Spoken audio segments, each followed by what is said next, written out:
thank you, Ezra, and to the organizing team that invited us all to sit in the dark and listen to a podcast. When Ezra, he said, "Hey, do you want to come and screen your podcast?" And I was like, "Nope."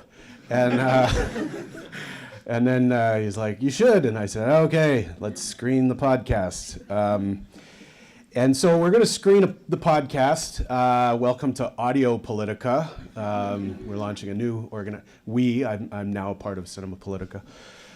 So we are launching a new initiative that we're not really launching. It's really nice to be here, and I want to make some acknowledgments before we start. Brigitte Noel is here, and she doesn't want me to say that, but Brigitte was one of the journalists that helped us get this thing off the ground in very early days. And I want to just acknowledge, Brigitte, your work first and foremost, but to say thank you for your contribution. And there are, I end up getting asked to do this a lot, but there are so many people that are responsible for the best parts of this thing that are not me. So Brigitte is one of those people. So thank you, Brigitte, for making time to be here too. So, yeah.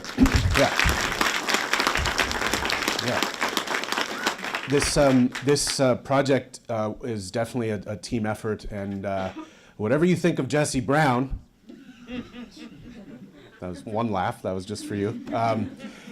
I can't publicly thank CANADALAND enough for taking the risk and opening up their network and opening up their resources to the possibility of making this work. And for nearly 18 months, Hadia Rodrigue and myself were co-hosts of CANADALAND Commons, and we would just be adjacent to stories about Thunder Bay over and over and over again. And I'm originally from the territory, from Treaty 3 in northwestern Ontario, and every time we would talk about Thunder Bay on Commons, it just never felt right, because we would just kind of zoom past it and keep our podcast moving. And after one recording, I just said to Jesse, we have to. This needs to be talked about, and I think we could do it. And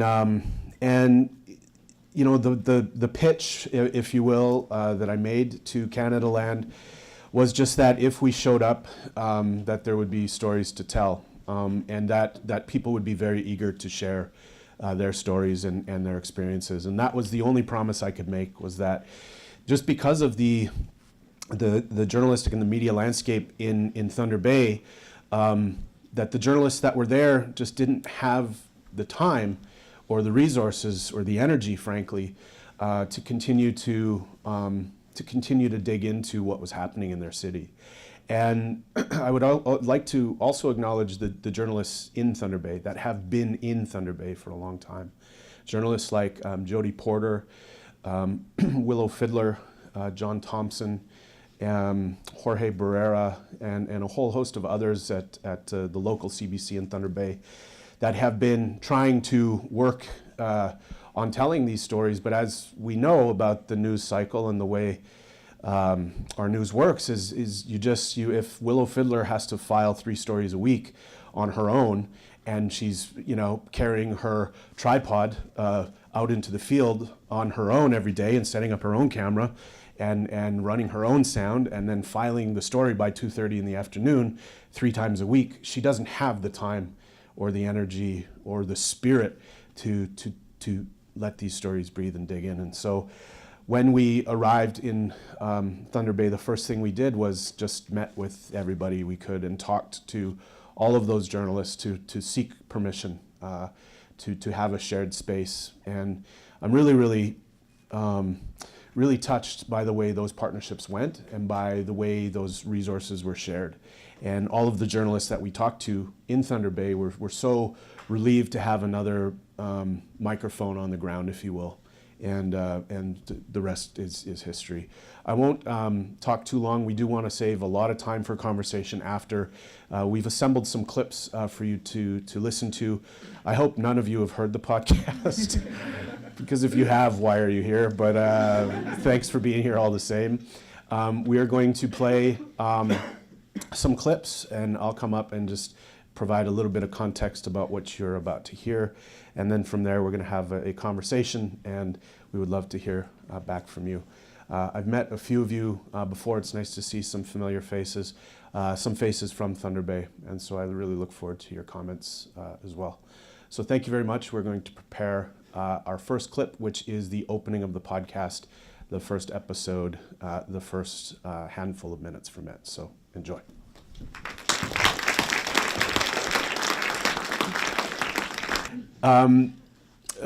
We mentioned Barbara Kentner, and this is where we leave this clip.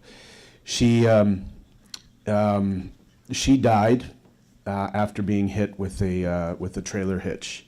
Braden Bushby, a young white man, threw a trailer hitch out of a moving vehicle, hitting her, and it ruptured her intestine. And 6 months after being hospitalized, nearly 6 months later, Barbara passed away. And Braden Bushby is currently set to stand trial very soon. And that story is something we can keep updating you on and following, something we're following very closely for a season 2 that is not, don't you dare tweet it. I trust every one of you that you will not tweet it. We're not planning a season 2, but we're definitely watching very closely, and depending on a few things, we'll see what happens. This second clip that I brought today really wanted to complicate some of the research and some of what we found while in Thunder Bay. And when I pitched this project to Jesse, I said, if we do it right, this will be us defending Indigenous youth in Thunder Bay, and I want to present this clip to sort of complicate that idea and that work. So this is our second clip. That's writing that I'm still that I really still struggle with. Having written the opening the way we did to try to set up the episode to have the conversation we intended to have, that is easily one of the most upsetting things I've ever written, and I want to share that in a lot of the toxicology reports and materials that we were able to gather, there is no evidence. There's overwhelming evidence that this isn't the case, that kids are not falling into the river hammered out of their faces. But it's the sort of the single most used trope in that city, that this is just a bunch of drunk kids falling around and ending up in the river when the evidence clearly shows and proves otherwise. Our final clip for the afternoon comes from our final episode. I should share that we finished this series in 5 episodes, but we intended to write a few more than that. We intended to write 8 at first, and we had outlines and structures for an 8-episode arc. But once we finished episode 3, we kind of started to see where we could come towards a conclusion for the project, and it felt like we ran the risk of really just saying the same things over and over again. And at the end of the day, due to resources and due to how much time this was actually taking us, we thought we could do it in fewer episodes, and that's how we ended up at 5 episodes in the end. But there are some stories that and some tape that certainly ended up on the cutting room floor that there are so many personal stories and stories that people shared that I think about when I think about this next clip. And for those of you that have listened to this series, we're going to introduce you to Leanne, who is someone that we met a number of times while in Thunder Bay, and someone that I'm still in contact with, actually. And Leanne's story is an unbelievable story of resilience and strength and bravery. And this is our final clip, and we'll get to the questions and the conversation after this. Thank you. Cutting episode 4 and getting ready to release it and assembling episode 5. Twitter alert came on, and it was the Thunder Bay Police Service reporting Leanne missing, and it was just any missing person is devastating. But having visited with Leanne many times and spent time with her, to see that alert come across Twitter is terrible. And it was about 3 hours or so later where the Thunder Bay Police tweeted that she was found, actually, and so that was really good. And I went to visit her and to let her know that I intended to use this tape. And of course, we received permission from everybody to run the tape beforehand. We were very clear about what we were making beforehand. So she had already agreed to let us run the tape, but when I went back to tell her the way I wanted to assemble the final episode and put it together in this way, first thing she said was like, "Oh, fucking right." And then I said, "But it's you remember, like, this was the day you came out, and it's really a personal story." And she said, "Just tell people that I'm going to be okay." And so that's a message that when sharing that this work and Leanne's story, that's what she's told me to tell you, is that she's going to be okay. So thank you very much for coming to the listening party. I think we're going to have a chat now, but thank you very much. Thanks. What's it like sitting in a room full of people to listen to your podcast? Because podcasts are so intimate and individual and personal often, and I know you haven't done this before with the podcast, right? So I just wanted to hear what that was like for you. Yeah, definitely never planned to bring the podcast to a theater. So it's amazing. It's cool. I'm just thrilled by the invitation, first and foremost. Really respect the work that happens here through Cinema Politica, and so when you asked to come, I actually did say yes right away. I didn't say no, but it's the best you can hope for is to make it. The best you can hope for is to do your best job, the best job possible, and then you just hope people listen. And just last week, actually, we found out that the series crossed the 1 million download mark. So that was a big surprise. Which, if you know anything about podcasting, doesn't mean anything. There's no money involved. There's nothing involved in that. It's just what happens. And of course, we didn't run ads on the podcast because the podcast was crowdfunded, and so there's no ads sold against the show, which is absolutely the right thing to do in that circumstance. And so the show has found an audience, and we're very grateful for people that listen and share, and that's kind of the best you can hope for in the podcast world. Yeah. So two-parter then. The first one is you're a great writer, and obviously you did writing for this, but I've read your writing that appears in newspapers and online and elsewhere, and also you do stand-up, and you also make other media, and you're into documentary. So why did you decide to do Thunder Bay as a podcast, would be first part of the question. And second part is the response has been overwhelming, but there's also been this crazy international response. And I'm wondering if you can talk about that and why you think it's resonated, how it's resonated differently in Canada and outside, and then why a podcast? Yeah, well, I started podcasting when podcasting was not cool, When was that? 2008, 2007. And I was going to I enrolled in law school at the U of M. I was a stay-at-home dad, and I was going bananas with 2 babies that I found. No, that I had.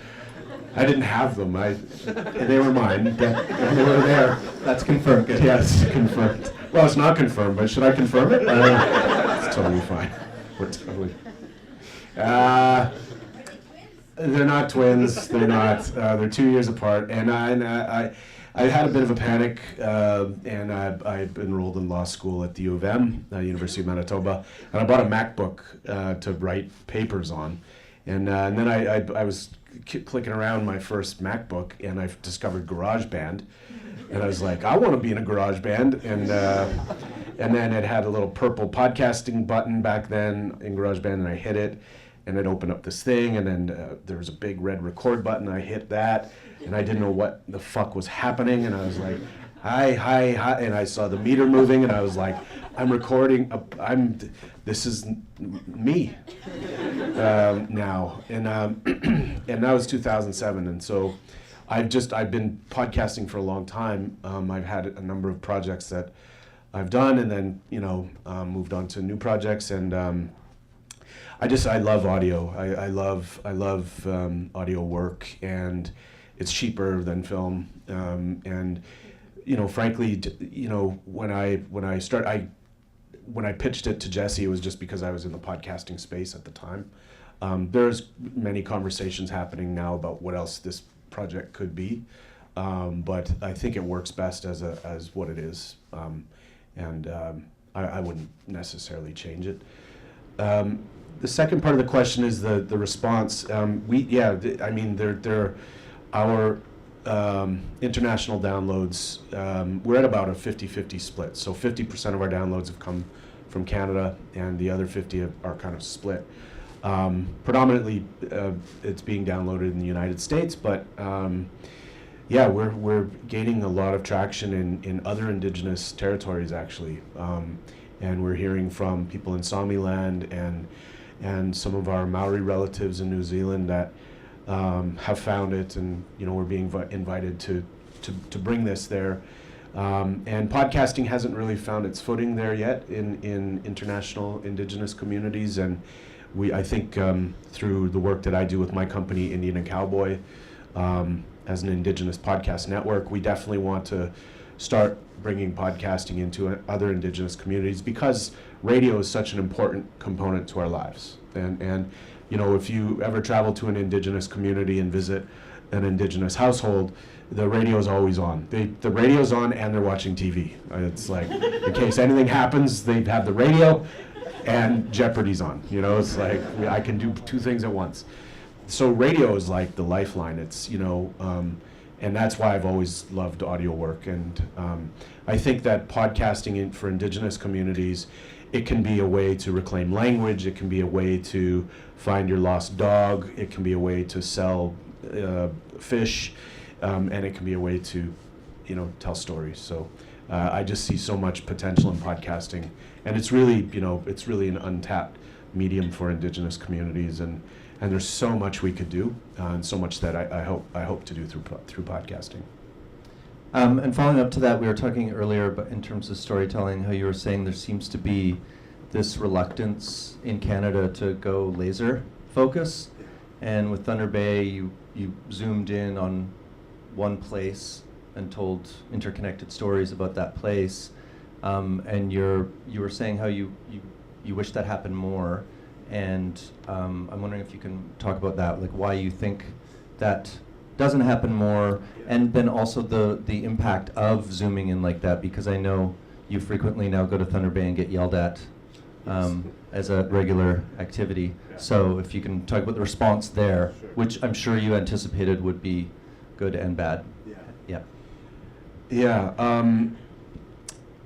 If we're going to talk about colonialism in Canada, or if we're going to talk about, Canada 150 gives us the opportunity to hit pause and to investigate ourselves a little bit, and a good number of us did, and it was such a relief to to know that so many people wanted to do that work.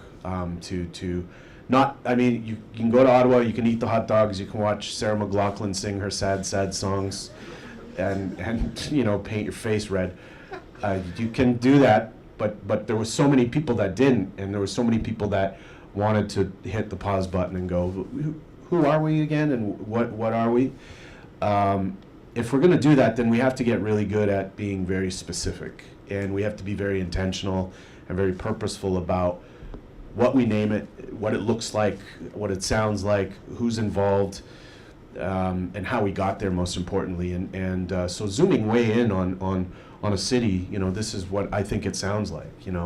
There are so many people that I visited with during the making of this podcast that had no interest in being in the show, but really wanted to help paint the picture because they had a very specific, nuanced, complex relationship to the city, and to perhaps their home if they come from away. And that specificity and that nuance only adds to our understanding.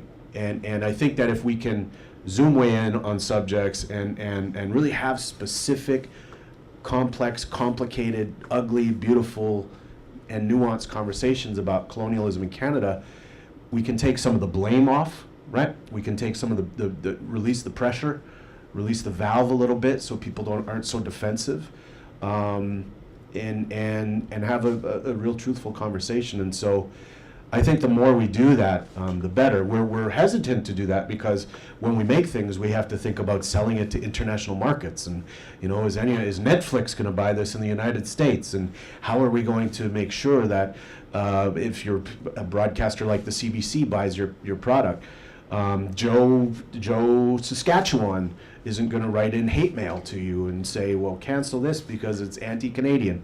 We have to get very comfortable with the nuance and the complexity.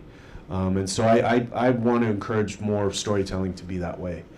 Was the second part of your question? The impact in Thunder Bay. Oh, yeah.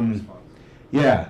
I think I said it in the first clip, but I didn't intend on going there and just throwing a grenade and running. And so my promise to everyone that I interviewed or talked with or pre-interviewed was that I would be back, that I'm not going to disappear, that if you want to tell me something, I'll listen. And I don't know, you're the media ethics person, you should probably have informed me before I started this process, but maybe that's not a best practice, or it's probably not the smartest move, but yeah, probably on average 2 or 3 times a month go back for one reason or another to sit and listen and to have a conversation. And we're not recording any of these conversations. Faith groups, labor groups, tribal councils, Fort William First Nation. We're trying to keep a conversation going, a steady conversation going, that is both critical but also gentle and patient. And all I've promised is that I'll sit and I'll come in and I'll listen and I'll present my case back to you, if you'll allow. I've talked a lot, so it's time for me to listen again in Thunder Bay, and yeah, it's some of it's really difficult. Some of it isn't. Some of it's really nice. It's nice to hear from people that say, yeah, I knew it, but I didn't know it, and now I know it. And now I know what it sounds like or looks like. I've heard from so many people that say, I always say, I'm not racist, but, and I'm not going to say that anymore because I am fucking racist. And I've got to figure out how not to be racist anymore.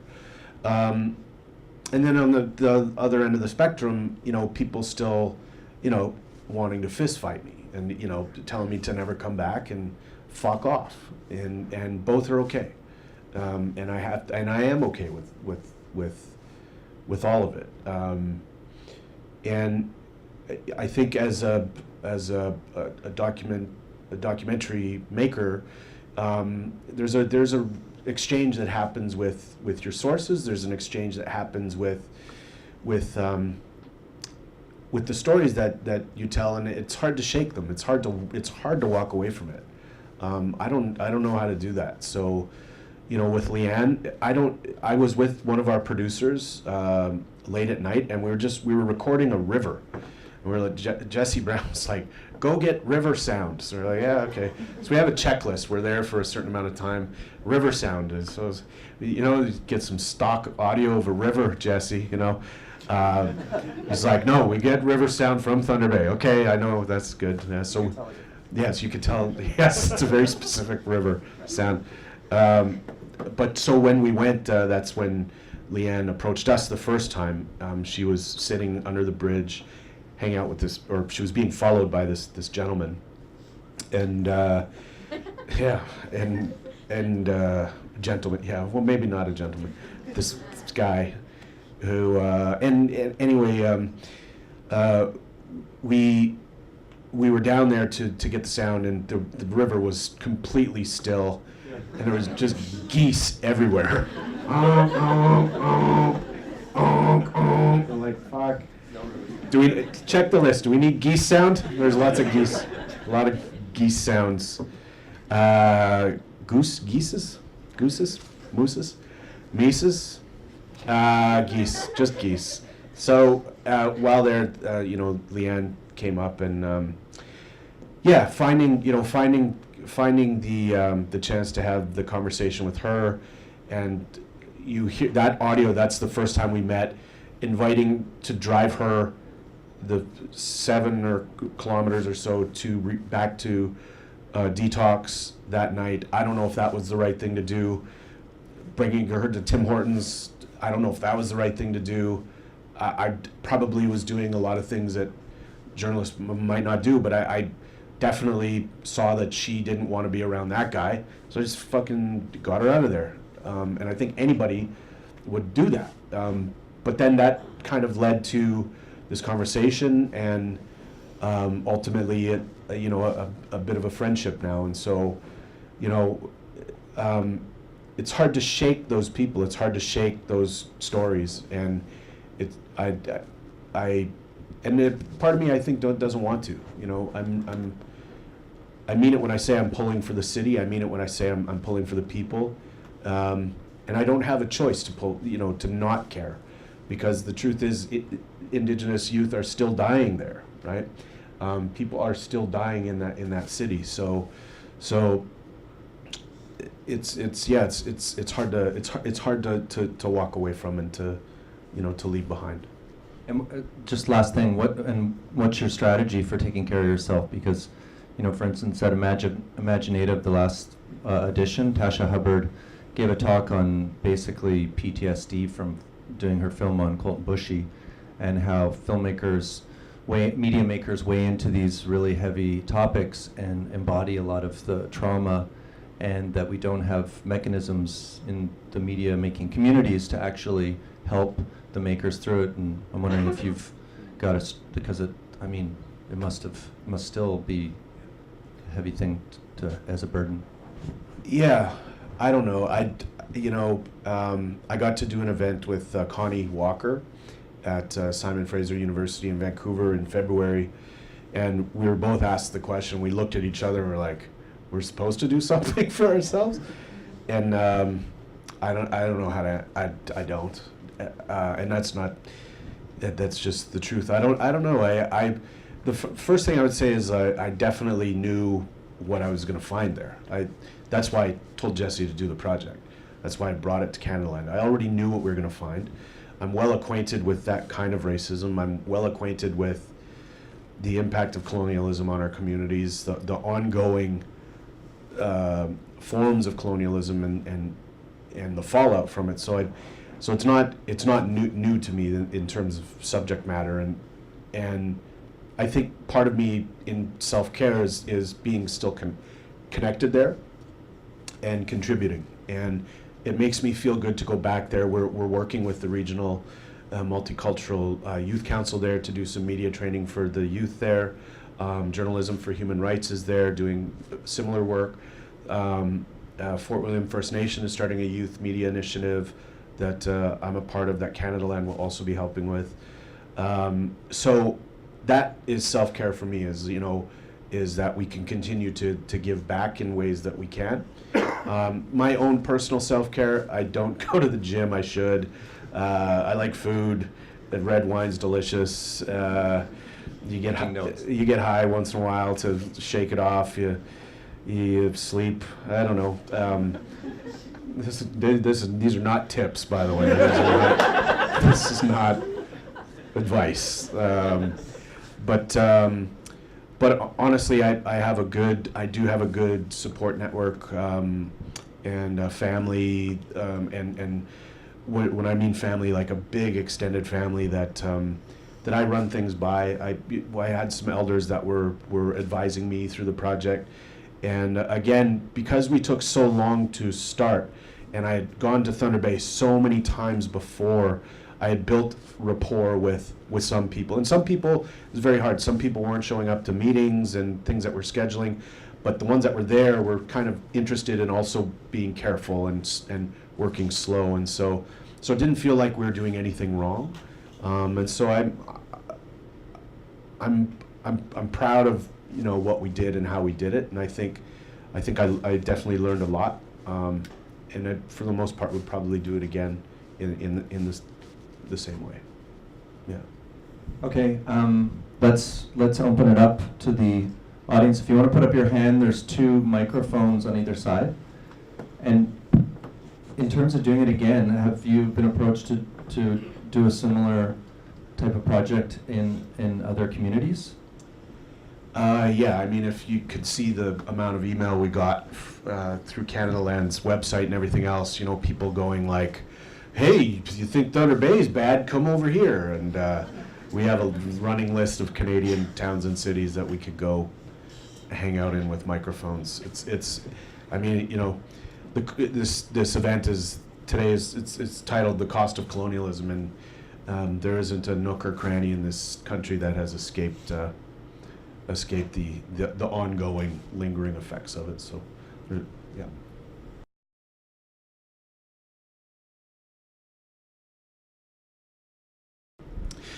Great question.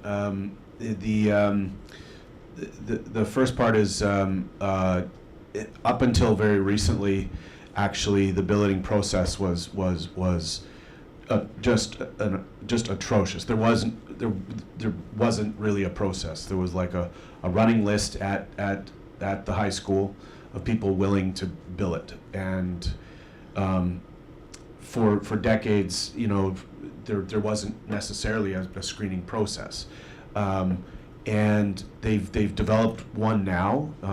Most Indigenous youth that come to school at DFC are not billeted in Indigenous homes. Some are. I mean, some youth that we met are living with their teachers at DFC because the teachers don't want them going to some of these homes. It's a really it's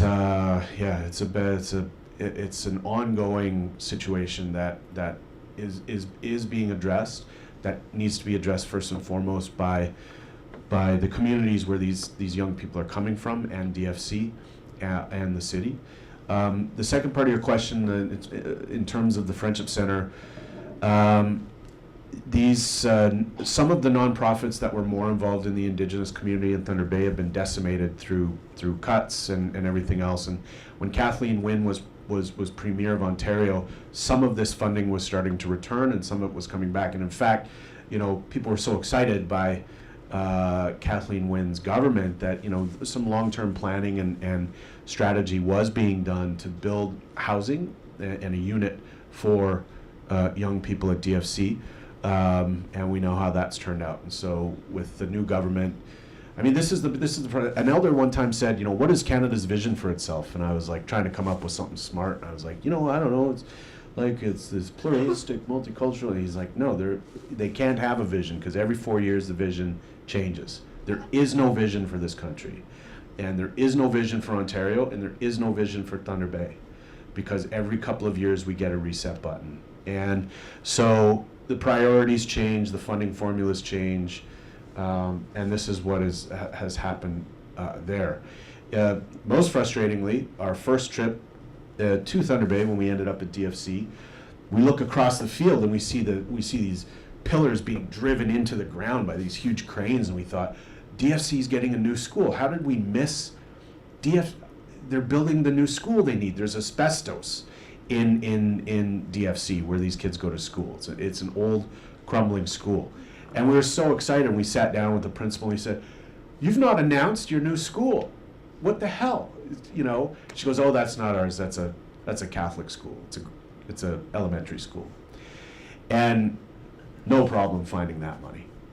And so you imagine I just can't imagine the anger looking out your classroom window to see a school being built across the way, and knowing that for at least a decade, the people at Dennis Franklin Cromartie have been rallying and trying to build themselves a school. So it's one of those stories that is definitely to be continued.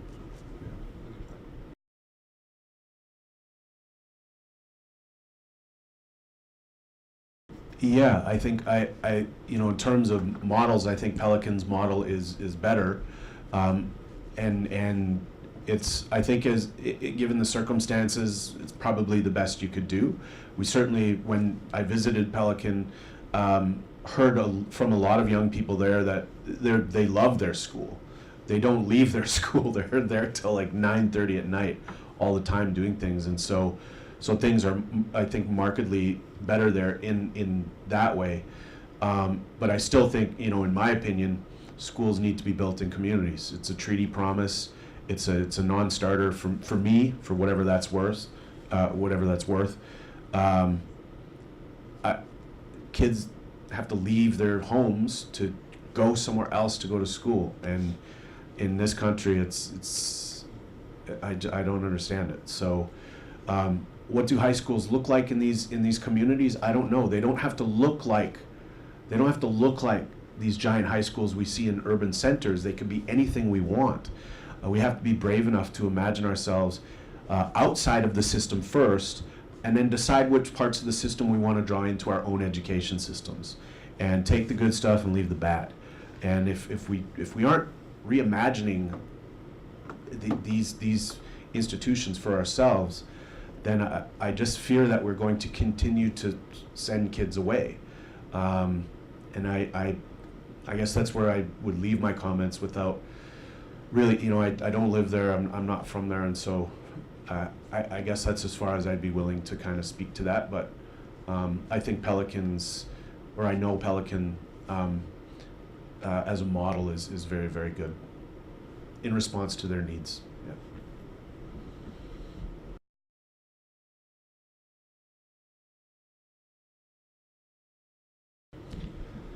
Thank you.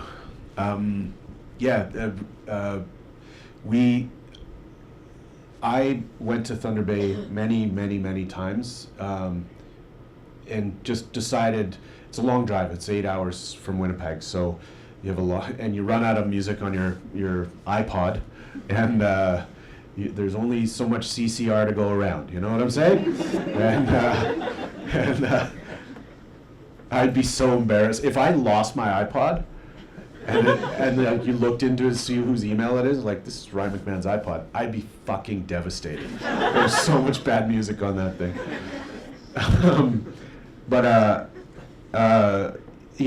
I decided that just not to record initial conversations, and to just go and show up, show my face, and to be there, to talk with people first and foremost, to let them know what I intended to do. And to share, for me, I've been learning to, and I'm still kind of trying to put deeper thinking into this, but to use sort of this treaty terminology of spirit and intent. And what is the spirit in which I'm going there and arriving there, and what is my intention in doing so?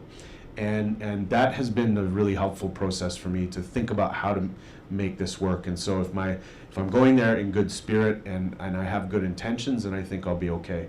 And that was much of the process of trying to introduce people to myself, and to share what we wanted to do, and to introduce the project to them that way. And every time I would go, Jesse would, he'd be like, "Okay, just put the tape in Google Drive, dump the tape." And I was like, "Yeah, I will. I'm gonna." And then I'd submit my receipts, like for hotels and gas and food and everything. He's like, okay, just dump the tape and I'll email you the money. I was like, email me the money, and then I'll dump the tape. Just send the money. And I don't, again, I'm not a journalist, and I have a lot of respect for journalists and the work they do. And I don't know if what I was doing was the right thing or the wrong thing. If, you know, most publishers probably don't give you that type of time, but Jesse didn't have a choice. So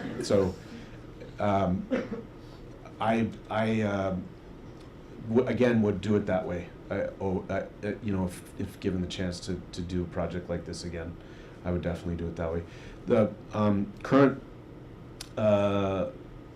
Indian and Cowboy was your second. The plan for Indian and Cowboy. So we just put a call out in February for freelancers to reset our network, and we had 432 people express interest in writing for Indian and Cowboy, which is 430 more than we thought we'd get. So we've put everything together now, and we'll be contacting people actually this coming week. And we're just still trying to find a way to continue to make podcasts. For most of our podcasters, our shows don't scale, so there's no advertising opportunity. The money that does come into Indian and Cowboy is distributed equally amongst active podcasters, and then it pays our bills and everything else to run the network. But because podcasting, the way podcasting works, you know, it's a hobby for most people. I've tried to make it not a hobby. I'm still aiming to grow Indian and Cowboy into full-time employment for Indigenous media creators. So the vision has taken a lot longer. If you saw my tweets from 2014 or when I first started, I honestly believe, so Jesse Brown and I started our Patreons on the exact same day. I don't know if you know this. Yes, the exact same day.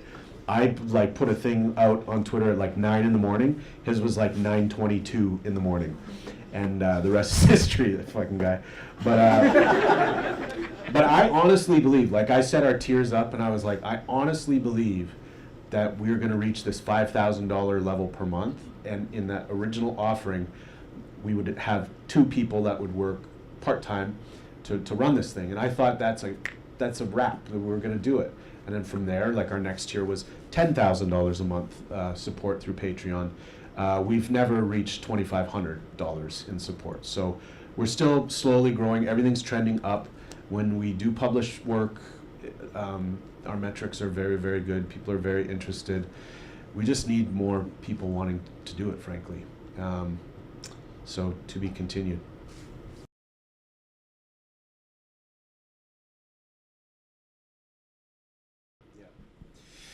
Thank you so much for pointing this out, because there's 5 things. First, I'm a Breer, and some of my family comes from your... Breer? I'm a Breer. Yeah. I'm a Breer. My mom's a Breer. Tattooed across my back.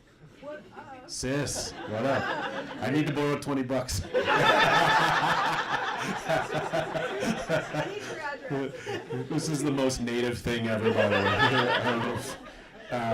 So I'm a Breer, yeah, and Fort Alexander is where my grandfather's family moved after the Métis resistance and the reserve started to split a bit. My grandfather's family fled from Fort Alexander into Couchiching. That's how my family got to Couchiching, so we're probably actually related. Just so native, just so stupid, and so awesome.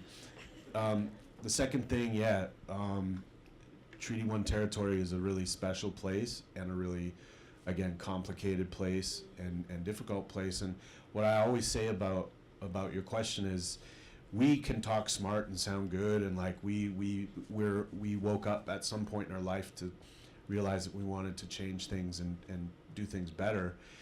But the biggest challenge is making our people believe it.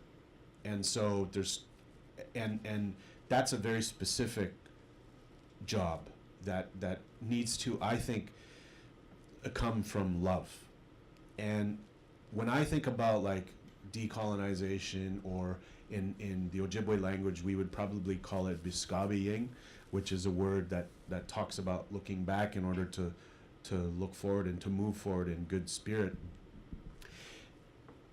The very specific work is how do we bring everyone with us? Because it's not enough for you and me to be woke and like try to engage this work. We have to bring everyone with us. And that's, I think, our job is not to run, it's to crawl. We bring everyone with us. And I don't know, I don't have an answer, but the best answer I can give you is that leadership and that work has to be done through love. Because we dislike ourselves so deeply that we are way closer to assimilation than we are to liberation. And the decolonial project in Canada should not be called reconciliation or decolonization.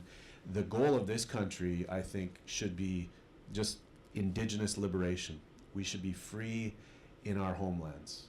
And that, for me, is a multi-stage, there's so much that can and should and has to happen in order for this to happen, that we will need help, we will need allies, we will need, I'm sorry I'm turning my back to you, it feels rude, but. You go back and forth. Okay. You're also making me nervous. Just kidding.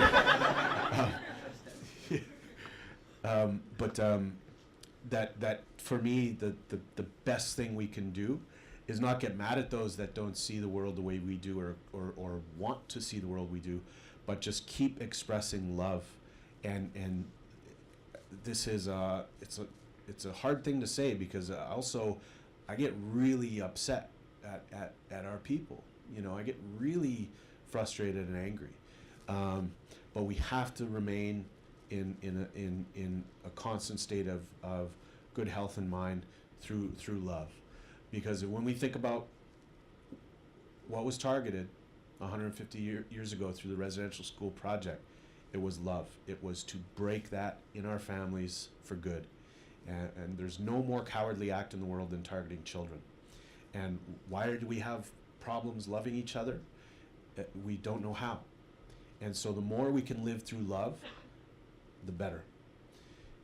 The second part, to answer like what I think about when I make this work, absolutely. If I do have a regret about this podcast, every episode should have a warning for Indigenous people. You do not need to listen to this. You know these stories well. You live these stories. This is probably not for you. If you want to listen to it, please take good care.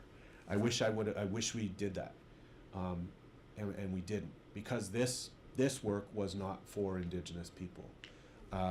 It was for others.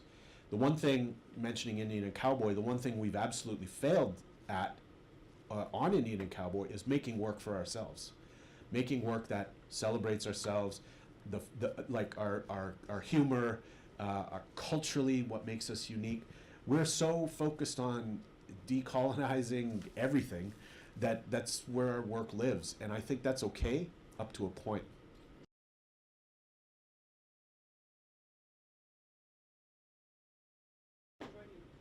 And I could show you my Facebook inbox. It's just full of people that attack me, you know, personally, and I don't care. I don't take it personally, but people are angry, you know,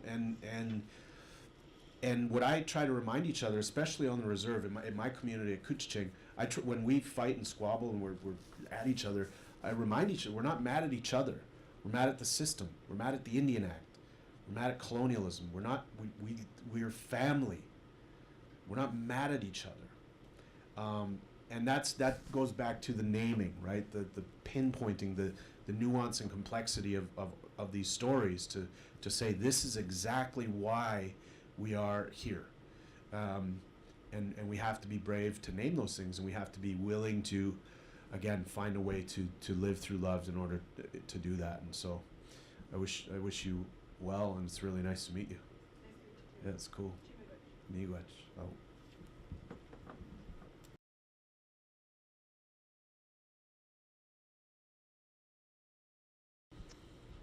Yes, thank you. Yes, yes to both things. First, the impact on the community when we do anything, when we make anything, is always felt, and it's not just felt in Thunder Bay. It's felt, if you're Indigenous anywhere, we could point to things like I Don't Know More and look at what happens, right? It's not me. It's not Indigenous men that face the violence. It's Indigenous women and Two-Spirit people that face the violence. So whenever we're visible and we stand up, there's always violence, right? And we know that. To be more specific about Thunder Bay and the impact on Thunder Bay, I agree with you that there are a great many people doing very good work there, and my very small network of people that live and work in Thunder Bay, those were the people that I consulted the most with about, like, how do we keep an ongoing positive presence in the space so that we're not just sort of running and hiding after we're done.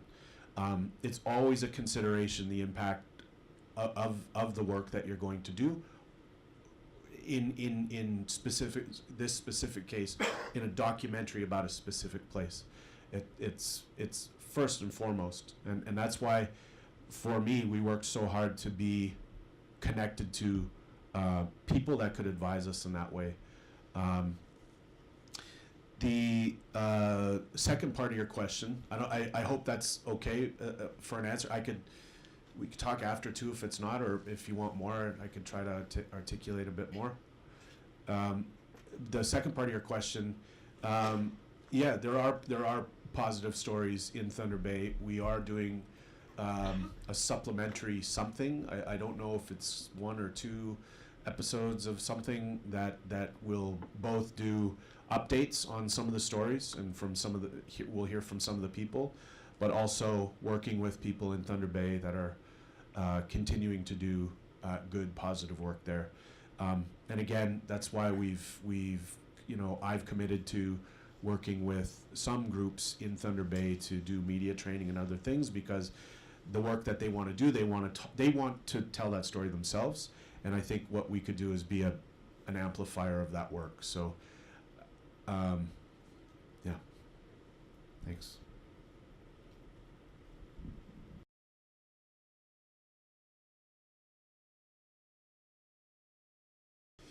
Yeah, Jesse and I hadn't even talked about the genre.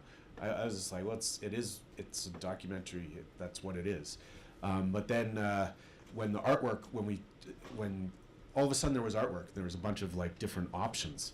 I was like, what the fuck?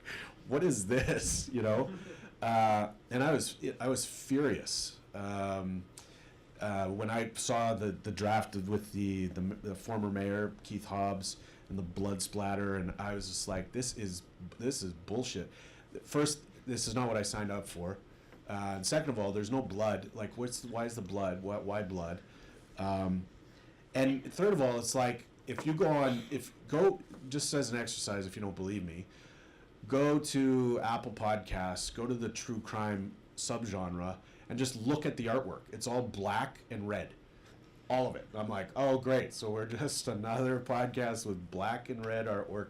It's preposterous, and we had a big fight over it, actually, and I was very close to quitting.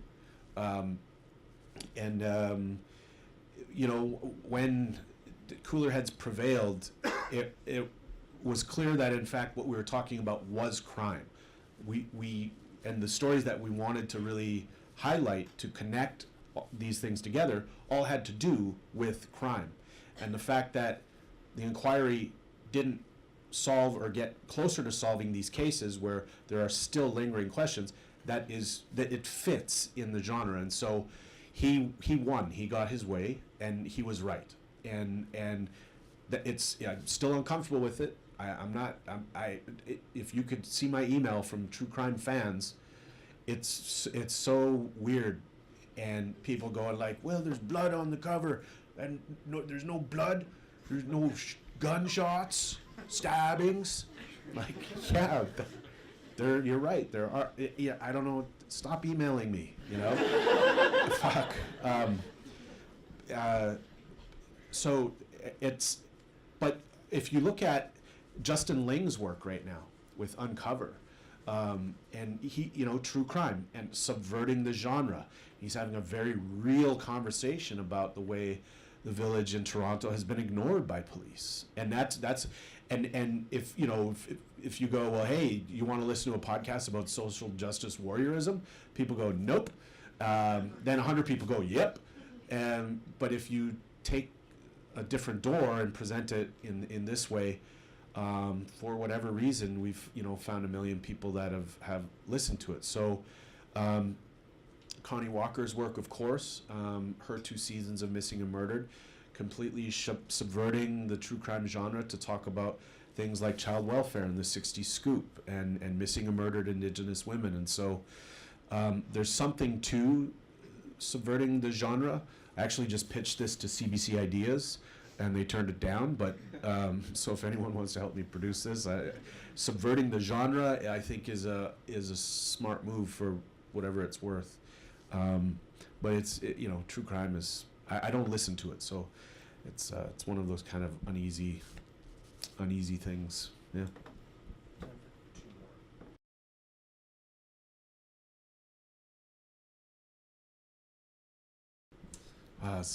This is a good Q&A. I like Montreal.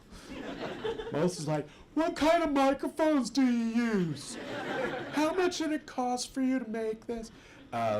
These are great questions. And if you were going to ask those questions, I apologize for. So I was like, what the fuck? I want to.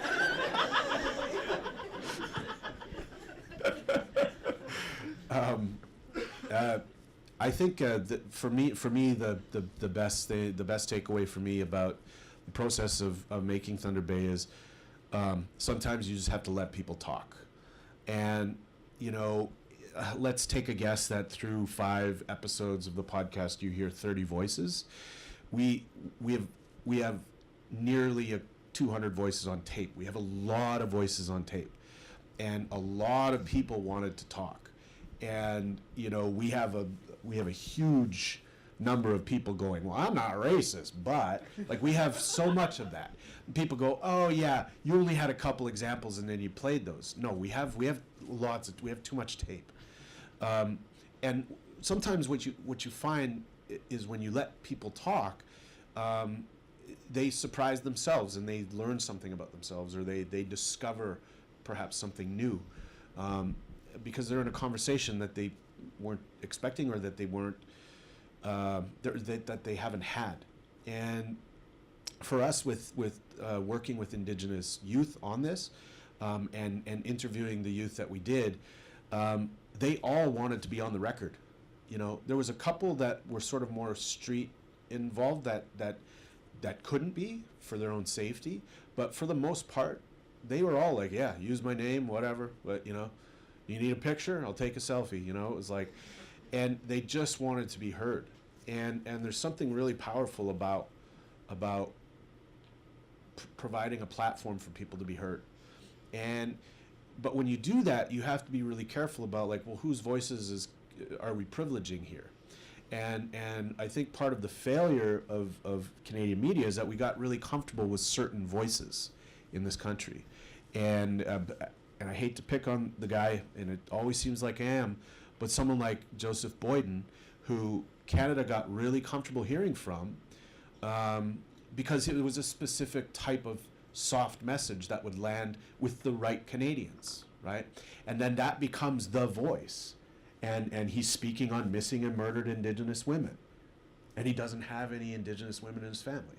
And, you start to really break it down, like, why are we privileging these voices over and over and over? And so I think, once that platform is there for people, we really have to investigate the voices that we privilege.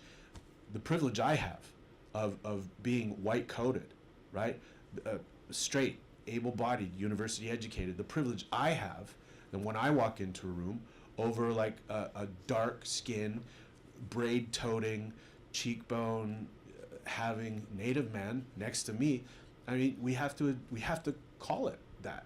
And so I think the best thing that we can do is just be very intentional and very purposeful about the stories that we are telling, and again, the spirit and intent of why we're telling those stories. I would go one step further to say, at the risk of sounding like an idiot, we have to center the voices most negatively impacted by the colonial project, and that's Indigenous women and Two-Spirit people. Because until we're comfortable with hearing those stories, decolonization is a non-starter in Canada. And so those are the voices that we need to continue to put on and bring to the front through broadcasters and others. Yeah.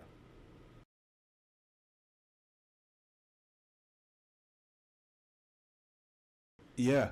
Well, moosehidecampaign.ca is the website, and if you wanted to, you could email them, and they will send you hundreds of these if you want them.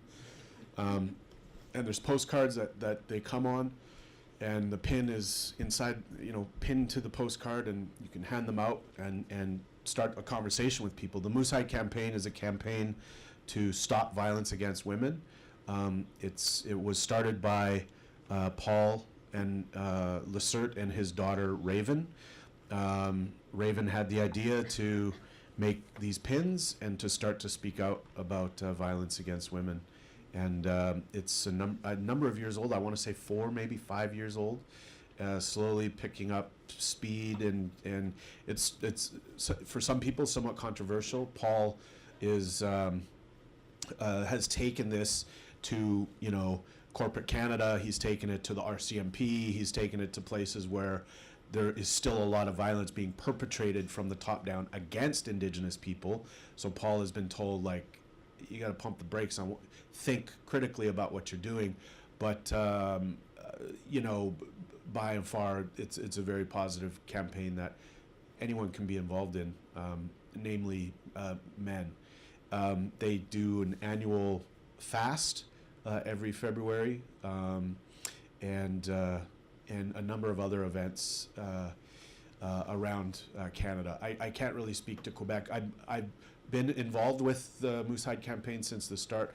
I've known Paul Lacerte for 20-something years, since we were Friendship Center brats running around. Yeah, anyone can basically be involved in it. In terms of formal organizing and everything, that would be a conversation that you'd have to have with the Moosehide people themselves. Yeah. Okay, so before we go, just last. In your ideal blue sky world, what happens after listening? And then also, can you tell us your 3 favorite podcasts right now? Yeah. What happens after listening? To the actual audience. Yeah. After they listen. Yeah. Well, I just sat on a panel yesterday with Elan Cucci, Russ Daibo, and Lee Maracle. And this year is the 50th anniversary of the 1969 White Paper, Pierre Elliott Trudeau's elimination paper, which would basically, his altruistic big thinking was, let's get rid of the Indian Act, but then at the same time, let's get rid of Indians legally and otherwise. Didn't work, we're still here. But it was 50 years ago that this white paper was introduced. And yesterday, Lee Maracle brought up on the panel when we were talking about this 50-year legacy and now ultimately what Justin Trudeau is doing through this rights framework, which is, and Russ Daibo kind of did it through the policy presentation yesterday, showed us that it's the exact same thing, it's just in bits and pieces. And if you don't follow Russ Daibo on Twitter, you should follow Russ Daibo on Twitter. He's been running an Indigenous newsletter for 30 years in this country, and it's all online. You can download everything for free. He's an incredible policy person and person. But Lee said that reconciliation is not a two-way street; it's a one-way street, and it's not a project that Indigenous people need to participate in unless they're talking about reconciling amongst each other and ourselves, and that it's a Canadian project. And so what I hope people do after listening to the podcast is to find a way to find the next thing they would like to engage in. and then consider what being in this country today means for them. And that means perhaps volunteerism, that means organizing, that means showing up, which you've all done today. Thank you very much. And there's no right or wrong answer. You know, there's no Reconciliation for Dummies book at Chapters or Indigo, which I'm going to write, so fuck you. Don't steal. Do not steal. I'm writing that book. That would be a good book. And there's like no YouTube video. There's no how-to manual. So it's you know, Jeff Corntassel talks about every day. He's a Cherokee scholar at University of Victoria. Talks about everyday acts of resurgence, and that's the way we rebuild communities. Every day you do one thing, and I feel like that this is the direction where we're heading, is to make this country just and good and better for all. It's one act a day. It's what's the one thing you can do today. So maybe if there's a call to action after hearing the podcast, it's that. My favorite 3 podcasts that I'm listening to right now, I just mentioned Justin Ling's new podcast, season 3 of Uncover, is just really, really, really good work. Adrienne Keene and Matika Wilbur, 2 Indigenous women in the U.S., started a podcast called All My Relations, which, if you're a podcast listener, is a very good podcast. I listened to it on the way here, and you know, there's too many, but the other I would say that I never not listen to is Joe Rogan. Just kidding. Half of you are like, well, fuck it, I knew it. Ryan McMahon is not to be trusted. I can't. Two's good. Yeah, I'm really stuck. This is a lot of pressure. I'm gonna do 3 quick ones. Song Exploder, as I just love Song Exploder so much. Radiolab is the one. If you've never listened to a podcast, you're like, what is podcasting? Start with Radiolab, because it's fantastic storytelling, and I'm really into 99% Invisible. Those are podcasts that I usually never miss. So. Okay, so last round of applause for Ryan. Thank you so much for coming. Don't forget our meeting tomorrow night, 7 o'clock across the street.